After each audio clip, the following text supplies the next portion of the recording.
All right, let me just check this stream here. Should we pull up our Let's stress, let your mind be free. Shift when the fog lift, you can finally see. There's a feedback loop that delay like an echo. New frequency up and let go. Loud and clear is how you need to hear. And reason disappear when you feed the fear. There's a feedback loop that warp like distortion. Keep your mind sharp like a swordsman.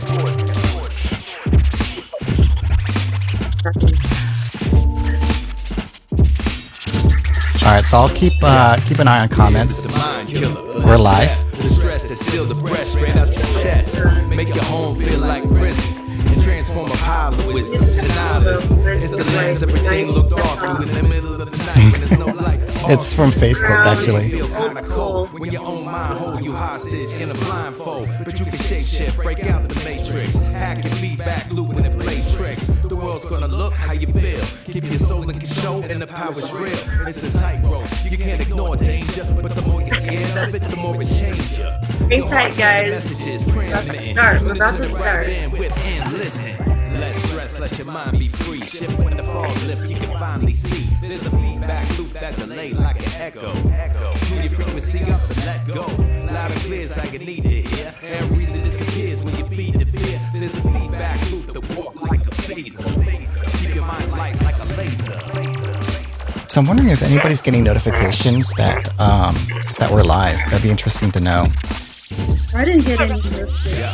When you freak out, you go I think I did. Plans like you see now. Meanwhile, what gets kicked to the curb, your passion get trashed when you get in the Gary Cruz is live now and show face to face. Love for all folks, gotta keep it close. We just spokes on a wheel, keep it turning. Even alone, keep the home fire burning. Each person, one light in a constellation. We share demons, so that's how we gotta face them. Break the family ties and we're paralyzed. Then we just parasites eating paradise. And each other like a zombie play. After the laughter, when the comedy fades, what do we say to the God of death? Not today. Master your fear, we don't gotta be slaves. Less stress, let your mind be free. Shift when the fog lift, you can finally see. There's a feedback loop that delay like an echo. Alright, we got some viewers on. Hang tight, we're gonna start in just a few minutes, guys. When we all unify like a chorus, then we stand strong like a forest.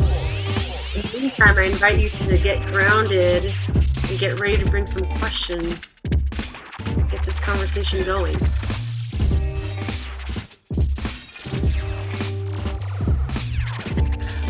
Write in the comments as well. Yeah. You can leave comments or ask questions in the comments, and we'll be able to pull those up. Perfect. We got a couple more viewers. We'll be starting in 2 minutes. Yeah, let stress, let your mind be free. Shift when the fog lift, you can finally see. There's a feedback loop that delay like an echo. Tune your frequency up and let go. So Tina asked, what are we asking questions about? Yes, Tina. Anything you'd like. This is a free-for-all. Just a space for you to be supported with something you might be going through in the moment and how we can support you moving forward. Yeah, fear is the mind killer, a little death. The stress is still the breath straight out your chest. Make your home feel like prison. And transform a pile of wisdom to nihilism. It's the lens everything look dark through in the middle of the night when there's no light to argue.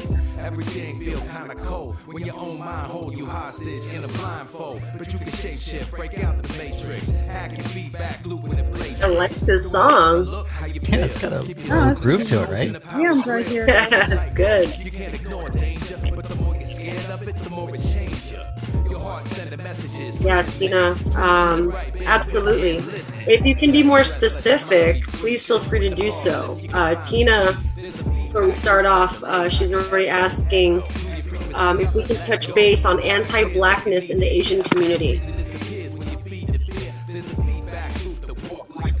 Tina, I would like to know more. Like, what do you mean? Like, what do you mean anti-blackness within this community?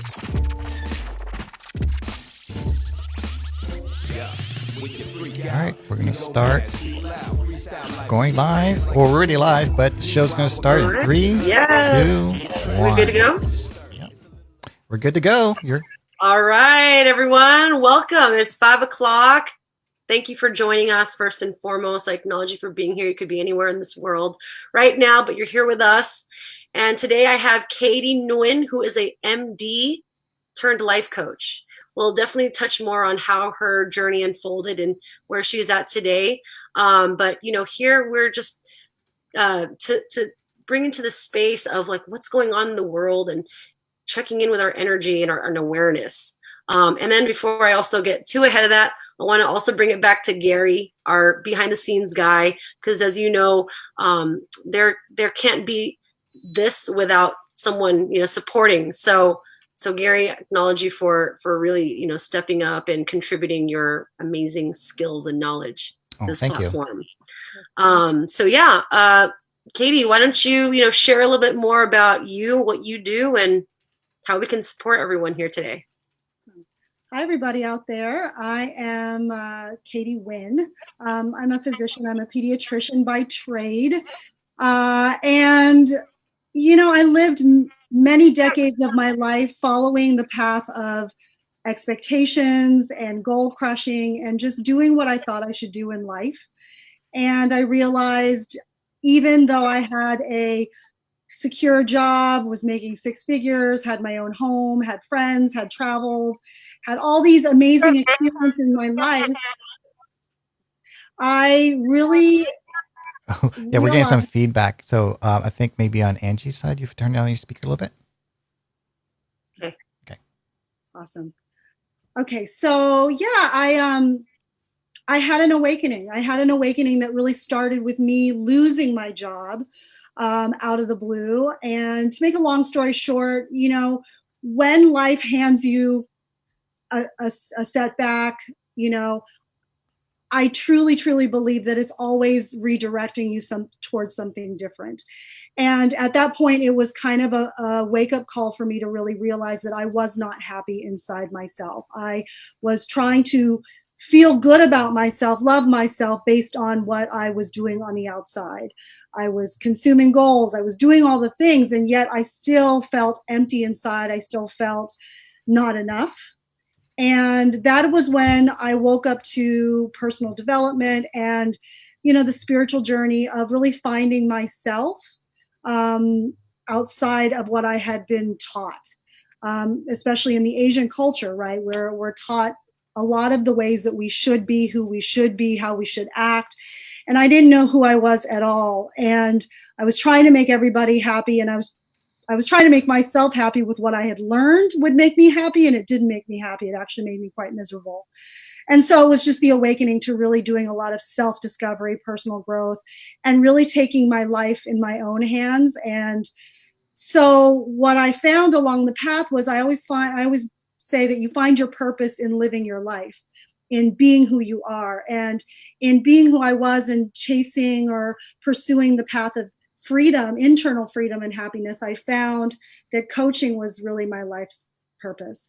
And so here I am as a transformational coach. I specialize in self-love, emotional mastery. I'm also certified in neurolinguistics programming, which is subconscious reprogramming.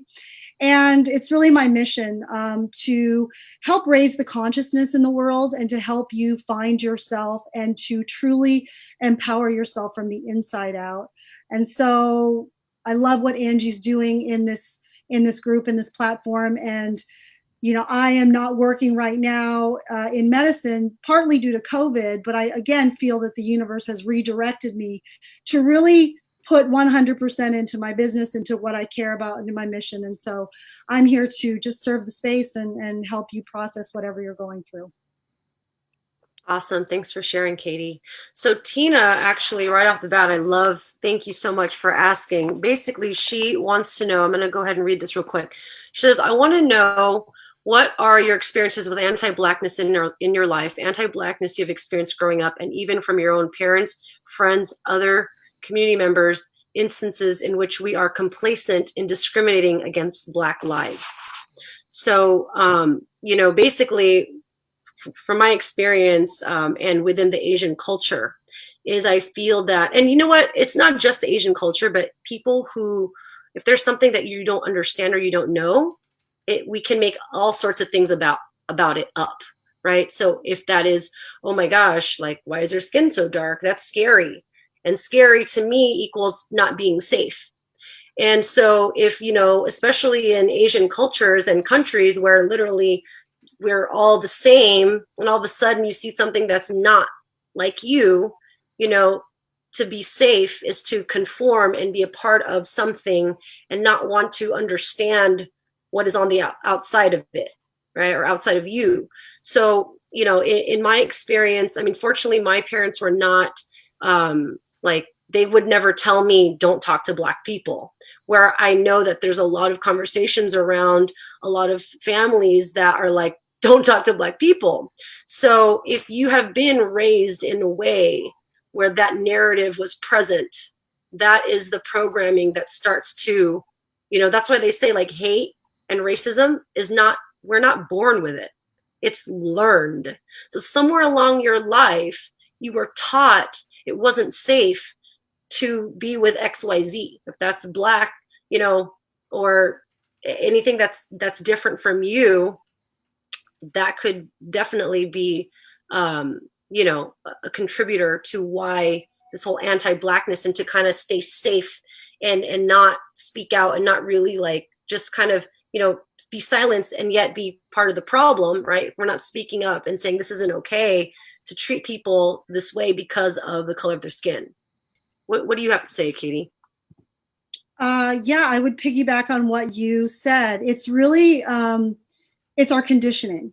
Okay. And so from the ages of 0 to 3 mostly, but also up to about 7 or 8, children are sponges, and we will take in our environment, everything we see, hear, feel, experience. And it's not even just your parents sitting down with you and talking to you about race. It's how they act, how they are, how they just the covert ways in which, they stereotype and stratify class. Because especially for my family, we came here from Vietnam when I was 3, and as most Asians can relate, there's a struggle, and my father was a doctor, and he was working hard to give us everything that we needed. And so money and class and struggle and responsibility were instilled in me. And so I learned a lot about take care of yourself, you first, and so I didn't learn to think about my neighbor. I didn't learn to think of myself as one. It was all about survival and, taking care. And the intention was loving. That's the way my father showed love. But I learned a lot about class, and I didn't grow up around a lot of people of color. So it wasn't necessarily about a color thing. But if I would tell you, if I just deep in my memory banks, watching television and seeing how my parents would react to things, as a young child, you're a sponge, and you don't have a subconscious, you don't have a filter. So when we get older, we're able to reject, nullify things that we hear. But as children, we don't reject it. It just goes right in. There's no bodyguard standing in front of the door. And so it's really important to know that a lot of the things that you learned, you can unlearn, and it doesn't inherently say anything about who you are as a person. Yeah, that's a good point. It's like sometimes we tend to make ourselves feel guilty, like, oh my God, how dare I think this way, and I'm so ashamed of this. It's okay for you to have a realization going, wow, oh my gosh, I didn't realize that I saw something one way based on the way I was brought up, based on my surroundings.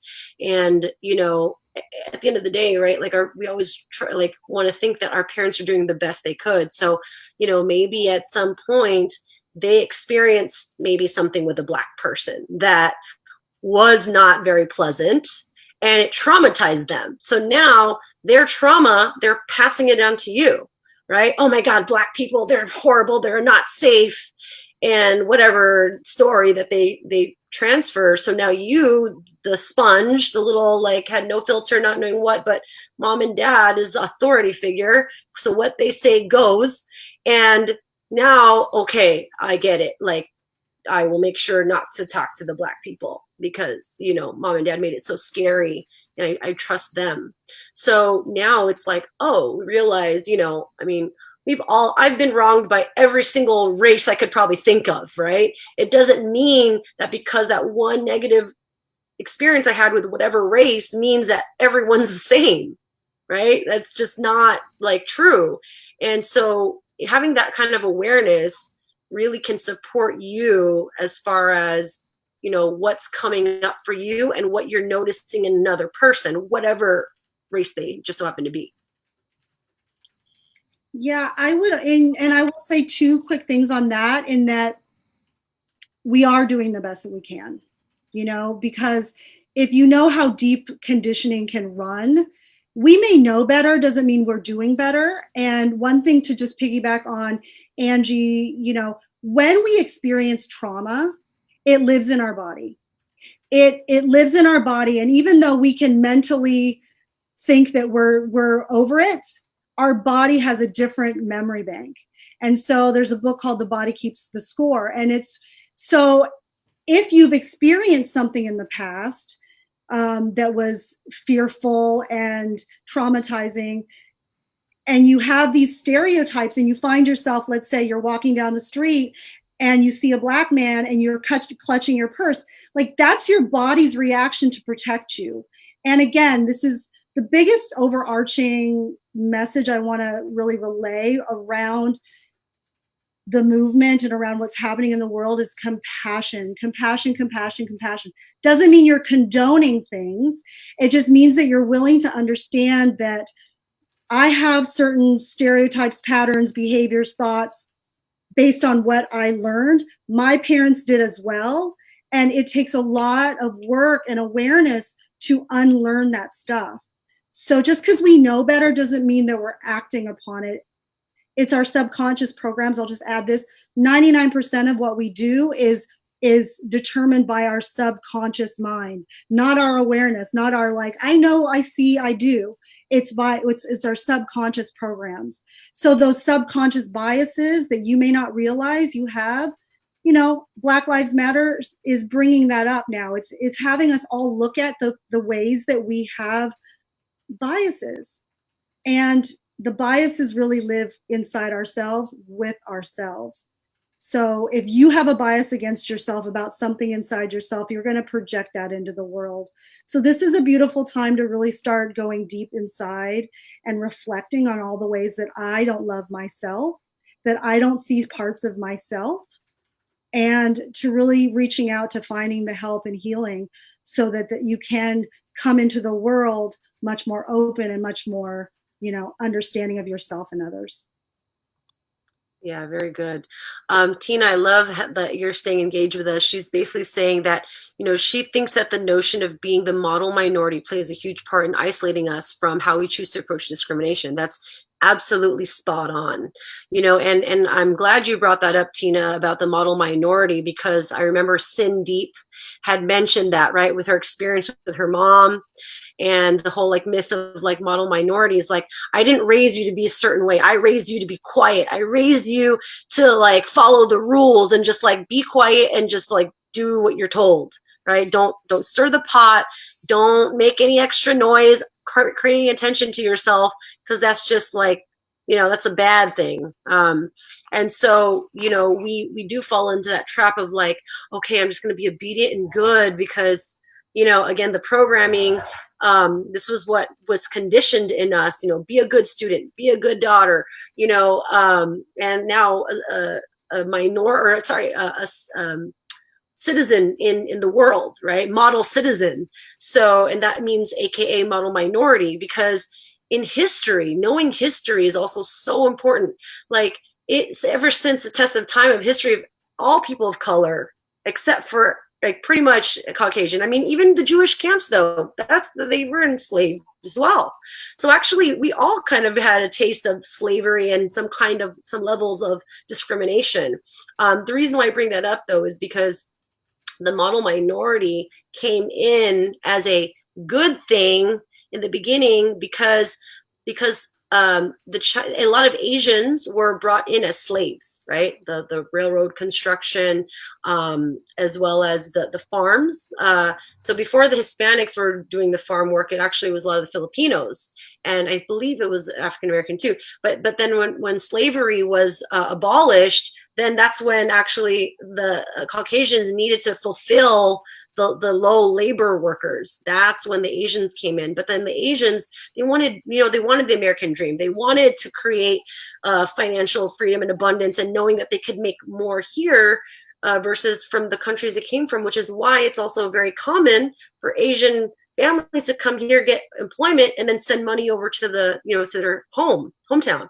So what happened was, all of a sudden these Asians like started thinking outside the box, going like, okay, how can I have my own business? And because there was this the Chinese Exclusion Act, they were not able to literally create businesses where there was like competition with other businesses. So they were forced to basically, that's how they got into laundry, by the way. So I'm just giving you a little taste of history, and because of that, the laundry businesses, they were able to start to rise, and the laundry business owners would then put their kids to school to get an education, to become an MD like Katie, to have those like more prestigious status in the society. And that's how we got that reputation of my model minority. Oh, look at these immigrants. They come here to America, they work so hard, and they get a good education, and they can succeed. So then people wanted to embody it because of all the racism that was happening. We wanted to be liked so well. So we decided we'll be the model minority, the good ones, to embody, to mimic, basically. And then it stuck with us, right? Then we became so like confined in our little box, and now with all these issues coming about, we're like, oh my gosh, no, like we were told to be good, so we don't want to like cause any trouble, but realizing by not speaking out, that's what's creating the problem. We live in different times these days, so we got to let go of the old conditioning. Yeah.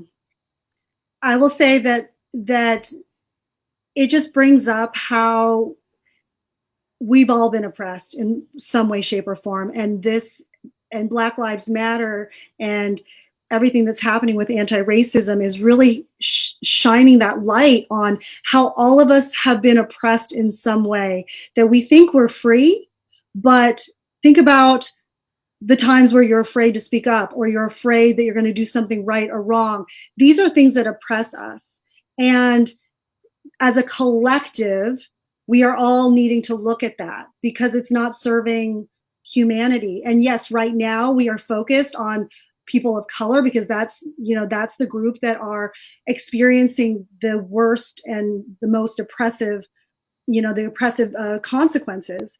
We all get to look at our own oppression, because until we all work on our own oppression, we're going to create the same system. No matter if we change the structures and the things out there in the world, we are going to project our own oppression into the world anyways. And so let's do the deeper work as well as the outer work. Absolutely. And that's actually what we really wanted to hone in on today's discussion. Like, yes, we wanted to address your questions, but ultimately the message here today is really noticing our energy, because energy is happening all around us, right? There's all sorts of energy. And if we're looking at like COVID and the lockdown and all the things that's happened since then, and now with the Black Lives Matter and the riots, riots now, thankfully peaceful protesting, but there's just so much going around, and we're feeling all the things. Like one minute we're like scared, and the next we're anxious, and the next we're like, attacking one another, and the next we want equality, we want to love each other. So it's just like, how do we show up and to be so effective? Because I know deep down inside, many of us want to make a difference. Like, we want to speak out. We want to be like, look what I did. I contributed something amazing and positive. But like the question that gets us stuck or like inactive is, but what if I do it wrong? Or like, I don't know how, and all these things. And so what we'd like to invite you to do is check in with yourself first and foremost, right? Like, try as much as possible to let all that extra noise, like, drown it out, right? And go within, like Katie was saying. The inner work is where the real work and the real effectiveness can happen. When you do the work here, it'll show up in everything you do and how you show up. There's a saying we like to say is, you put your mask on first, right? So make sure you're okay so that you're better equipped to support someone else. But if, the plane goes crashing down and you're trying to save everybody, but you don't have your oxygen mask on, well, then how useful are you? Right? Absolutely. Yeah. And you said it perfectly. There's a lot of noise right now. There's so much noise. And first off, you have to realize the first step to really emotional well-being, mental well-being, physical well-being, because it's all interrelated, is discerning the noise. What's there? What's the noise out there? And what am I feeling? It's about teasing out, like, because for you to show up in your best self and in your lane, like, I believe we all have a lane here. There are the activists and the advocates that are just super, super good. That's their superpower. Okay. You don't have to do that.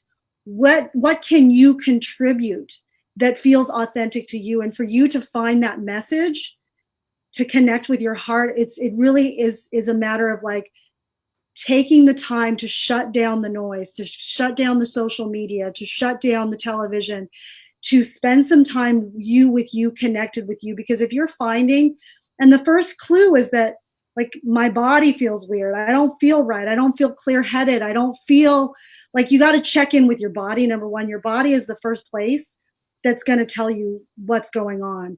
Because our mind, we're so good at thinking that oftentimes we don't really know what's happening inside of us because we're so busy. And thank God COVID has taught us all how to stop and, like, oh gosh, what am I feeling right now? And a lot of the times it doesn't feel comfortable. But I just invite you to get curious about it. This is kind of what I teach, but get curious about your emotions. It's information. It's leading you to a deeper place within yourself and a sense of, like, who you are. We need more than ever people to know who they are, to stand up, to know exactly what you stand for, and to bring that to the world.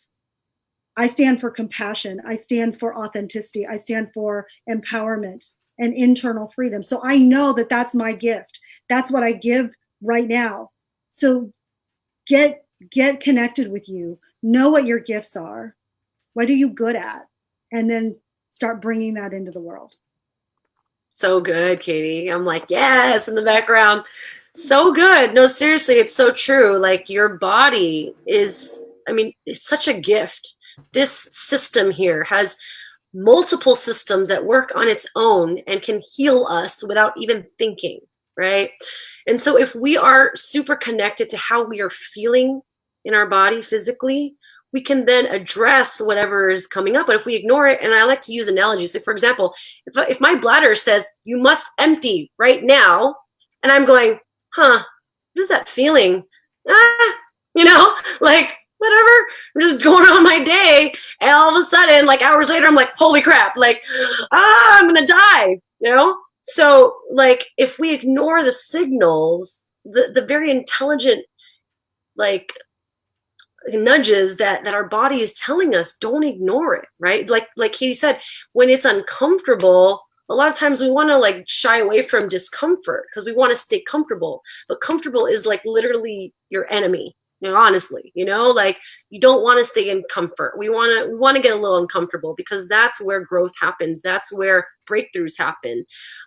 So again, back to what Katie's saying, what is your body telling you? And, and explore that. Like, don't feel bad or wrong about it. Your body is so intelligent.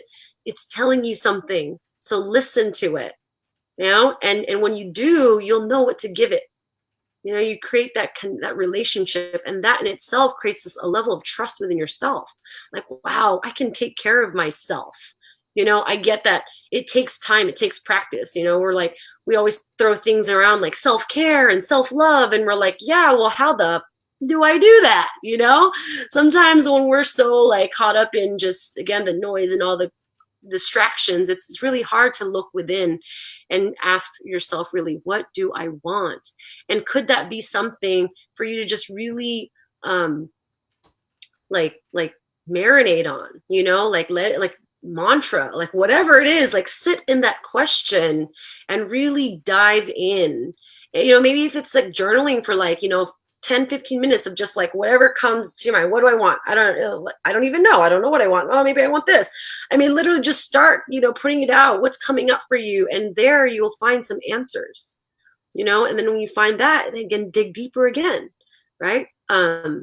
So, you know, Katie and I, we do a lot of these like, you know, coaching and stuff. I mean, it's really important though, that we, you know, we want to put this work out to support you guys and make sure that energetically we all can come together. We can all tap in and really show up so that this world can really become a better world for us to all coexist in.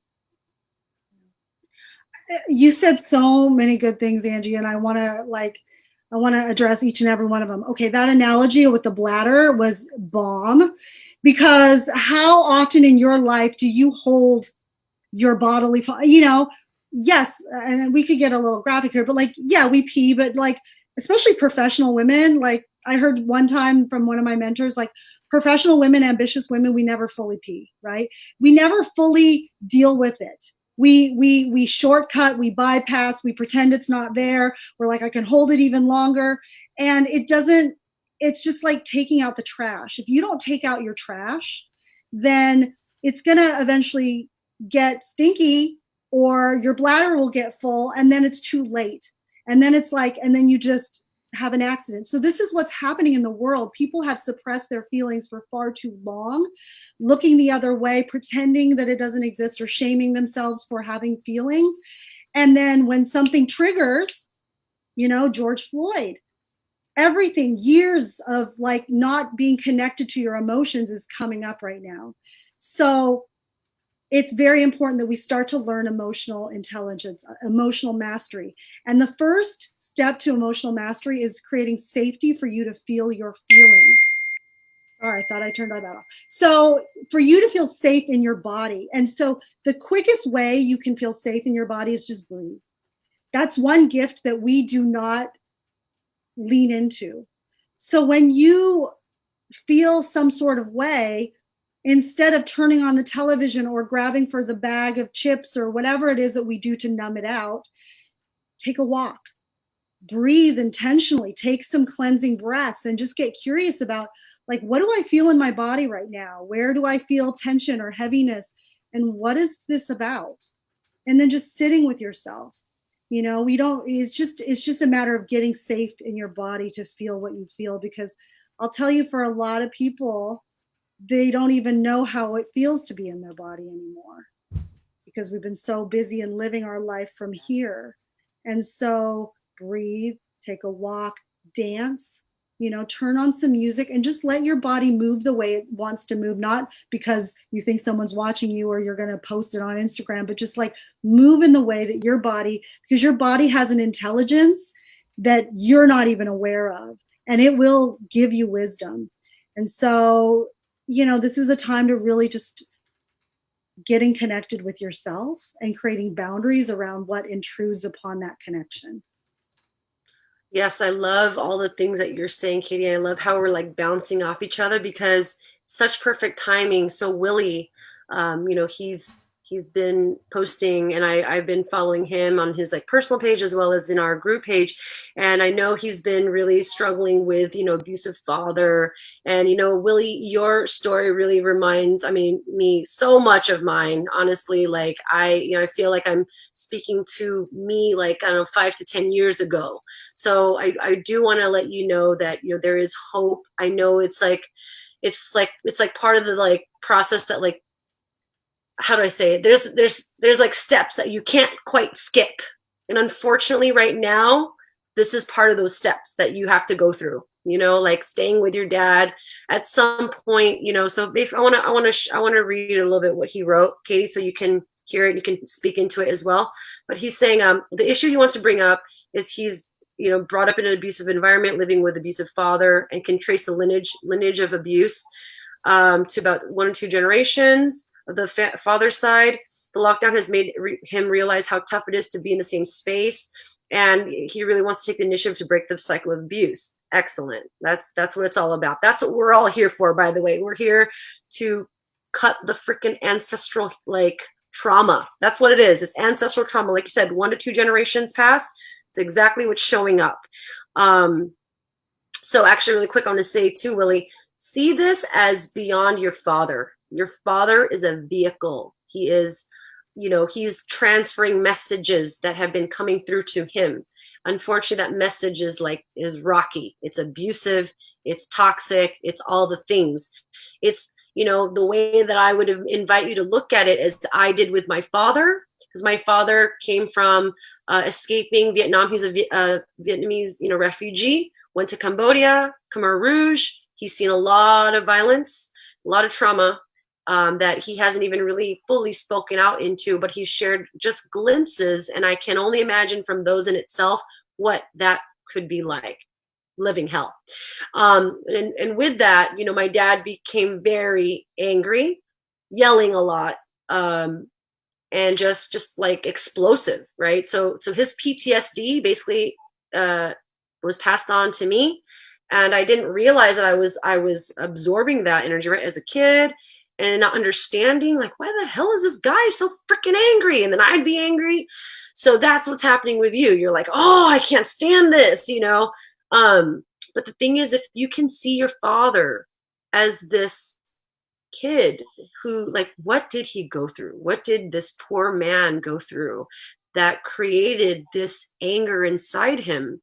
Because as you know, or you may not know, I'm not sure, but what anger is a deep sadness, right? So there's a deep sadness inside this man. He's so hurt that he's lashing out. And when I got to see my father as that, who, I don't know what age, but I would say around 8 years old, 9-year-old boy who was running for his life, having God knows what around him, seeing people getting killed in front of him, that really opened my eyes. And instead of judging him how I used to be F him, this guy's an asshole, I can't stand him, I will be anything but him, which by the way, I started to become like him, which was also a whole nother oh fuck, oh excuse me, but crap, I need to stop this right now. If not, I'm going to be exactly like him. And that's where, again, we talk about the emotional intelligence and separating yourself from the situation. Don't see yourself as don't take it on, see it as separate, if that makes sense. So that's what I got. Katie, what do you got for Willie? Oh gosh, Willie. I mean, number one, I just want to acknowledge you for just showing up in this space and really sharing really vulnerably what you're going through, because just like Angie said, your soul chose your father as a vehicle for your evolution and your growth. So yes, you want to separate your father as your father. He's another human who has his own, think about what he's been through in his life that made him be who he is, as angry as he is and as closed off as he is. And I will add that you get to have compassion for the little boy inside of you. I don't know how old you are, but as adults, we say, we got to be strong. I got over it. I forgive.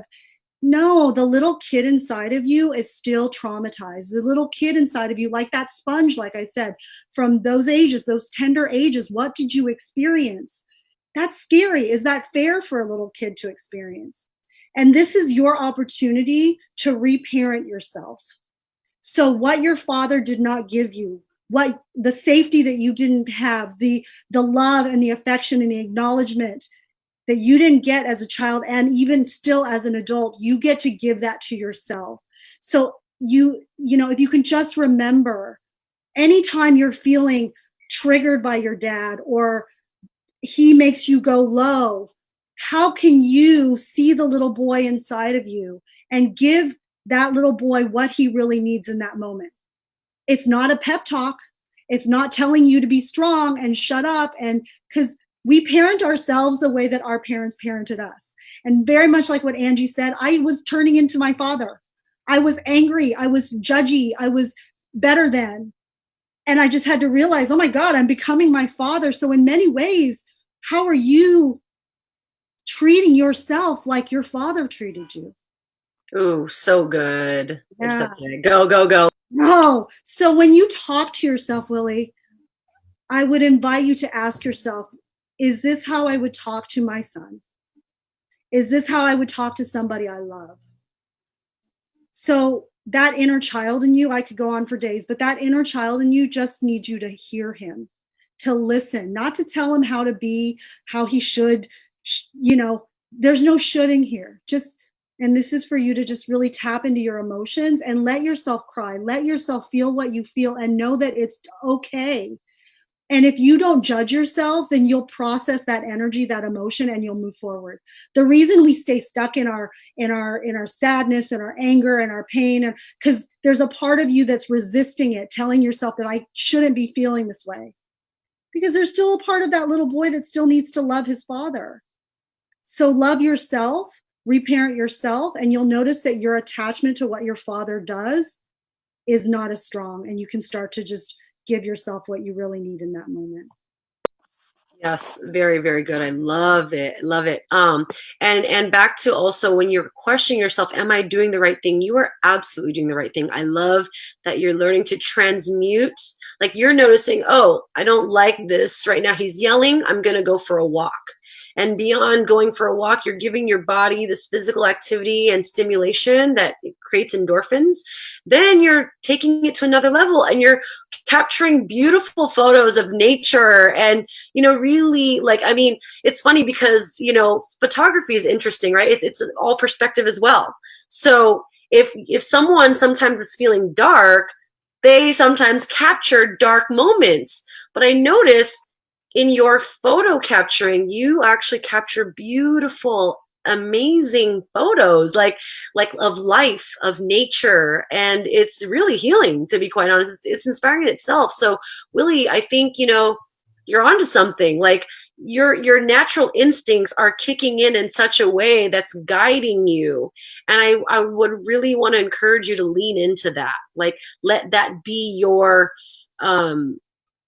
I don't want to say salvation, but like it's going to definitely support you in your journey so you can stay sane and you can through this, I don't know if you saw, but like I put a post about make your mess your message. So right now your mess with your home, you're taking it out into the world and you're creating a beautiful message, so we're firm believers, Katie and I, about, bad things happening to us as the biggest blessings ever, because there's so much to learn in it. There's like you can't make this stuff up, that like you get to really deal with it, work through it, and overcome it, and I believe that you have that spirit. If not, you wouldn't be here today. We've all found each other collectively, energetically, you guys, if you realize that.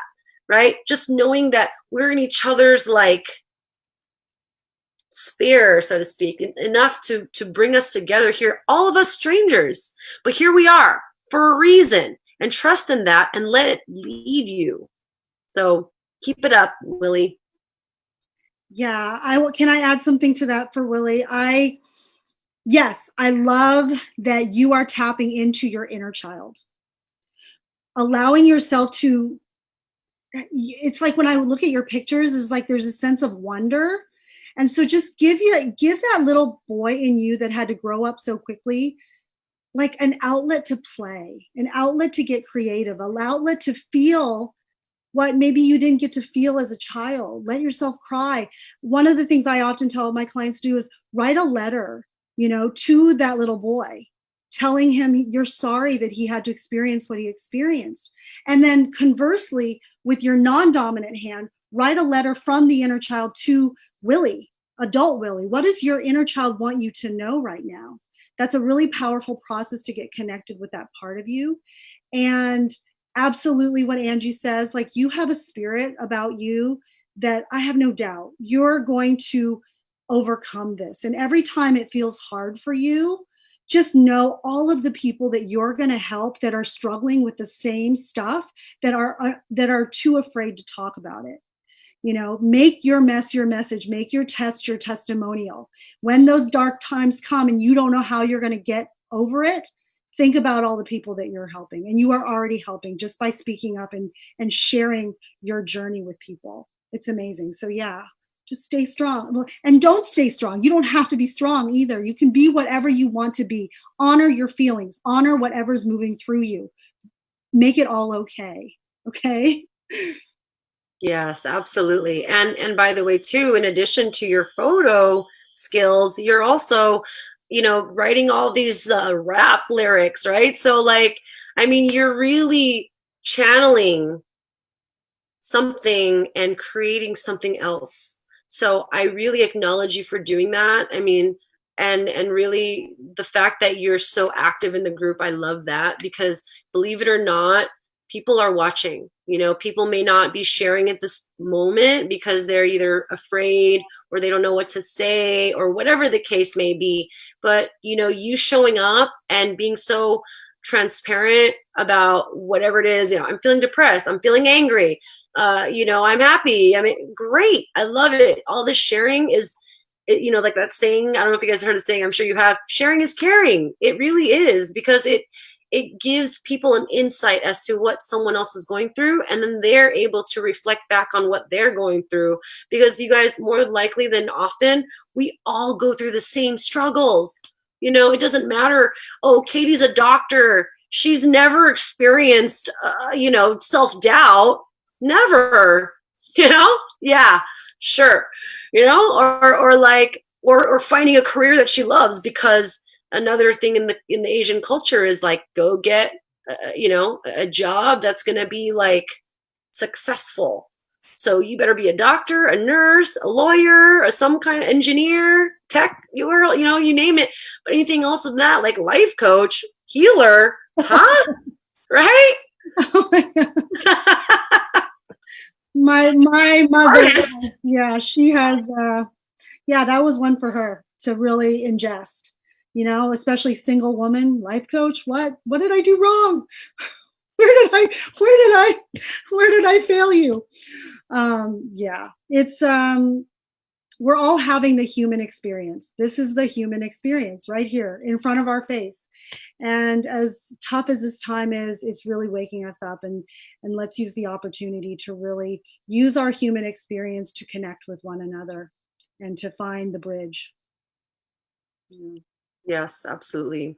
So earlier, I noticed that Tina, she's like, "Whoa, this conversation is really hitting me right in the daddy issues." So I was curious. I was hoping she would go a little deeper as to like what kind of daddy issue she was referring to. But I don't know. Is there something that you might want to like throw in about daddy issues, Katie? Or Oh yeah, I mean, I could talk daddy issues all day long. I've done a lot of healing around my daddy issues. So my father was the typical patriarchal Asian, couldn't like show affection. His way of showing affection was giving and providing. He worked so hard for us to respect him. And I have memories of, having to meet him at the car every day. And every day that garage door would open, my body would freeze, because I knew that safety was no longer a thing, because he would come home and it would be volatile, because he didn't know how to handle his emotions. And so one minute he would be, he actually didn't have a lot of range of emotion. It was either completely shut down and like slamming the door in my face, or raging and entitled. And so for me, my childhood was very much around, I never felt safe. And I always felt alone and shamed and different. I have a brother, but he was mentally handicapped. And so everything about my family gave me shame. gave me this impetus to be something other than what I was. So as quickly as I could, I tried to be white. I tried to be like everybody else. I dyed my hair. I got the contacts. I got the, I did all the things that I thought that a woman, an acceptable woman would be, not realizing that I was rejecting so much of myself. And for many, many years, even though I was this attractive woman, I couldn't look at myself. And so that oppression, that inability to see that part of myself had me turn away from things that I also thought were ugly in the world. So this is how we are a mirror, how we mirror our own internal reality. And so with my daddy issues, I always wanted to please him. I always wanted to make him love me. And the way that I made him love me and the way that we as children learn to get love, survival, safety is to put on a mask. So I put on this mask of being this perfect, good girl. Never said anything because I didn't want to rock the boat and cause my parents to fight. I did everything right because if I didn't do it right, my father would have a shit fit. And so even to this day, I have to still work through my fears around doing it right.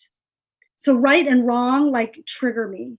And that's why I think I'm so passionate about compassion and about finding common ground, and that we are having a human experience. And there really isn't, there are right and wrongs, but there isn't right and wrong because it's all perspective, right? And so I had to do a lot of work around doing and achieving and being perfect in order to feel like I was worthy, because that was, that was me, the little girl trying to get my father's love. And I will bring it back to what a lot of people can probably relate to: relationships. When you have daddy issues, nowhere more does it show up than in your ability to connect with another human, especially in an intimate space. So for me, a lot of my relationships in my life were me chasing emotionally unavailable men, kind of like my dad, who didn't really hear me or see me. Yet every time they didn't hear me or see me, I would get louder and angrier and dispel all the emotions that I didn't get to dispel as a little child. So here was all of my suppressed emotion coming out at my partner. And on a subconscious level, he was my father. And I was saying, Daddy, please pay attention to me, love me, see me, tell me I'm worthy, make me feel safe. And we are always looking to rewrite the script of our childhood in our relationships. So if you are noticing the same pattern in your relationships where you are hitting a wall, dead end, same kind of guy, same shit, different day, it's because you are still living out that childhood and wanting to fix your daddy issues with your partner. So this is how doing the work will completely transform your relationships and your need and your desperation for somebody to love you the way that your parent didn't love you. Does that make sense? So that's what I have to say on daddy issues. But it's about you giving yourself, like I said to Willie, the love that your dad didn't give you, or to correct and reparent that little child who felt wronged and not safe. That's so good. So juicy right there. Seriously, like mic drop. But yeah, you know what? You really touched a lot of great points. And to Tina, what she had mentioned, about her, she also had an abusive father. Her father did pass away, and I do, I apologize for your loss. But she's like struggling with, she wanted to have more ways to forgive him and know him beyond like what she hated about him, which was the abuse, the alcoholism. And yeah, like what you said, Tina, about, in your heart that he was a good man who fought for his country and was put into the re-education camp in North Vietnam. So yeah, right there in itself, right, is back to very similar stories of like with my father, growing up in a very violent atmosphere, this poor kid, or, I don't know how old your father was at that time when he went to this camp and fought for his country. But, war is a very mind-altering thing. So if you can see your father for the wounded human that he was, and how he couldn't, life was so hard for him to bear, which is why he had vices such as gambling, alcoholism. Those are typically ways that people want to, self-medicate so they don't have to think about things and just drown out whatever is on their mind. So, obviously him being present in your life as your father was probably very challenging for him, and it's unfortunate that, yeah, you didn't necessarily have the kind of relationship that you'd hoped for, but, unfortunately in life, right, this is life. We don't always get what we want, but at the end of the day, when we're able to make peace with these things, we can, like Katie says, like repair this relationship, even though he's already gone in the physical realm. There's a spiritual aspect of what we get to tap into. That's why spirituality, though, is so powerful, because it's again back to energy. It's all energy. And if you could send out love and have a relationship with your father in your subconscious, and rehealing that, allowing forgiveness and compassion, like Katie says, to enter your life, and that space that once was painful, and again, whatever story you had about this experience with father, you can see it in another light, that you go, wow, actually, I didn't, now I look back at this, wow, this was father's way of showing me love. Like in my case, my father is still around, but he still lacks in a lot of things. And I've had to come to the point where I just have to accept him. And I don't have to, but I get to accept him for who he is, because at the end of the day, I also know he's a good man at heart. I know he does his best. I know he cares for me, loves me, but sometimes he's beyond his ability to learn the type of tools that we are so lucky that we have a chance, just by choosing to say, I want to do better. I don't want this life that that used to rule me. And now, we can, from this moment on, change the narrative and author the life that you always wanted to create, including the relationships from the past, just by seeing them differently. So I hope that supports you, Tina. I will also say this to you, Tina, that, in your pursuit of forgiving your father, who do you really get to forgive is the most powerful question. And that's oftentimes ourselves, because no healing happens until we forgive ourselves. We can forgive on a mental level, but until you truly forgive yourself for me, example, I had to forgive myself for all the ways that I hated my father, for all the ways that I wanted to not be a part of this family, all the ways that I rejected him and his ways, all the ways that I believed that I was unworthy of my father's love. So the healing within you is what's going to set the foundation for the healing and the reparation of all the relationships in your life, and the one with your father. Because if that little girl is still feeling wronged and horrible and ashamed, then anybody that looks like your father, or your father, anybody that sounds like your father, whatever, will trigger you. And so, oftentimes my father died too, and I wasn't there for him.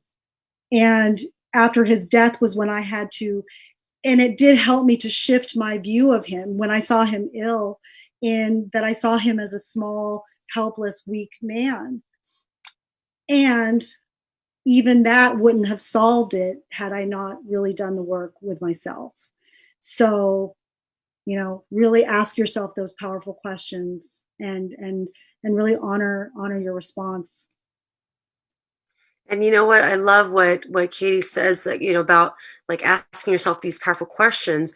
And I realize too, sometimes we in our own selves and our own limitations get stuck. We sometimes don't even know what questions to ask ourselves.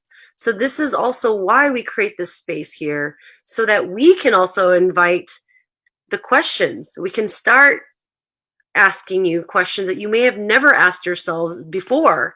And because of those questions in itself, will create another possibility for you to see something differently that you've never had, because you didn't even know that was an option. right? Like if all you knew was black and white, okay, what do you choose? Which one do you want? But all of a sudden I bring in the rainbow and you're like, what? I got all these choices? Okay, I never even knew that. Right? And how do I feel about red? About yellow? I don't know. Green's kind of cool too. Right? So that's what's possible when we start asking questions. So I think, and something I've heard with people before is back to like not stirring the pot and not speaking up is I remember one interview I did with Ichiko, which I get to share that still, but she said I was never allowed to ask questions. Like her mom was just like, shut her up, And I think that's part of the problem, right? Is that like maybe our parents were like, oh my God, you're an annoying little kid. Like, stop asking me questions, or was that just a way to control you? Just be quiet because they didn't know the answers. I don't know. There's so many reasons why they could have just like shut you up, but ask the questions. It is so important. Even if it's like, what question do I ask? I don't know, because that is an indication that we can step in and go, okay, well, how about this question? Right? Yeah. Yeah. I mean, that's so good. I think the quality of our life is the quality of our questions. When we know everything, when we think we know it all, life can't surprise us. We can't grow. And even the question of like, well, what am I feeling right now? Like, it doesn't even have to be like some crazy question. And I would invite anybody who listens to this on the replay or right now, the best kind of questions start with what, where, how, which. Why questions tend to bring up blame and defensiveness. Why am I doing this? Why is he like that? Why is this happening to me? Versus, oh gosh, like what is it that what's triggering me right now? Where did I learn this? Where did I first feel this feeling? How did I learn this? And it's like what Angie said about like the colors, like that's how strong our conditioning is. We don't even know what else exists. We have blind spots and the ego doesn't see itself. It's like the eyeball can't see itself. So that's why it's important to be in a community where there's dialogue, where there's like, oh, hey, have you thought about this? Like if you've been to Baskin Robbins and you only learned how to eat strawberry and chocolate, you don't know like the whole mess of other colors that are out there. So be curious. Like this is a beautiful way to live your life, is out of curiosity. Like, what if I could, experience something different? I'm always experiencing the same old thing. What if I could experience something different? What if I could do that instead of I can't? Why can't I know I can't do this. What if I could? So that opens up, because one quick thing is our subconscious, like our conscious mind, our ego is the goal setter. Like we set goals for ourselves. Our subconscious mind under our awareness is the goal getter. So if you start asking the powerful questions, you don't even need to know the how. Your subconscious will find the how. That's why Angie shows up in your life. That's why you're watching this live, is because somewhere your consciousness, your subconscious was like, I wonder how I could work through my daddy issues, So this is what happens when books fall off the shelf and amazing synchronicities happen in our life. Ask the powerful questions. I love what you just said. I mean, we're actually about ready to wrap up. It's about to be 6. I want to be very mindful of Gary's time. He's been killing it behind the scene. But I really, really love what you said. What a great way to end it, Katie, is, the whole like, why this, why, instead of coming from like judgment, like, oh, why? Like the curiosity, switch that into curiosity. And man, like, curiosity is everything. It's bringing us back to the little kid in us. When we were sponges and we wanted to learn, well, why is this? Why is the sky blue? Why is that? That's okay. Like you are going to find people who actually are excited to answer your question. They want to tell you, they want to share, they want to enlighten you so you can light up the world. So definitely keep the questions coming. This was our first live Q&A. I hope you guys enjoyed it and got, something from it. I'm sorry I wasn't able to address more. There was a few more requests, unfortunately, just due to the time constraints. I want to be mindful, but for the next Q&A, you can absolutely go back to those questions and address those. And I hope that you guys, I invite you to bring more questions, be curious, and yeah. Yeah. This was amazing. Thank you, Angie, for, creating this opportunity, and for all of you out there on the replay. And now, just like, this is a beautiful thing. We get to open up dialogue and conversation. This is how we move forward. We get to talk about it. And Angie and I are very much about creating a safe space for all of you to just share what you're going through. No judgment, no shame, and just, really getting the support that is so needed right now. Absolutely. Sending you guys all love, blessings, abundance, healing, and all the things that you need to move forward in your life. Please reach out. Don't be a stranger. Don't be shy. You can DM either one of us. We're more than happy to help. All right.